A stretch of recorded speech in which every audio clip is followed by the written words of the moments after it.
สบายดีพี่น้องมื้อนี้พาพี่น้องมาเบิ่งป่าฝนตกคืนก่อนหั่นแล้วก็ตกวานนี่ก็ไปใส่หม้องเมื่อคืนนี่มานพี่น้องเห็นบ่ปลาตื่นน้ำใหม่พี่น้องโอ้อาหารเกิดเลย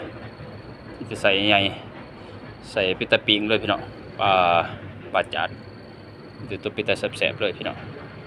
ใส่2ด่างด่างนึงบ่ปานใดก็ถือคือกันพี่น้องแต่บ่หลาย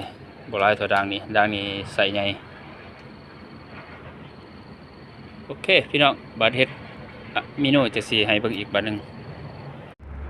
หลังจากปลดแล้วพี่น้องหมานเป็นหมานจนสิได้เป็น3เห็นบ่พี่น้อง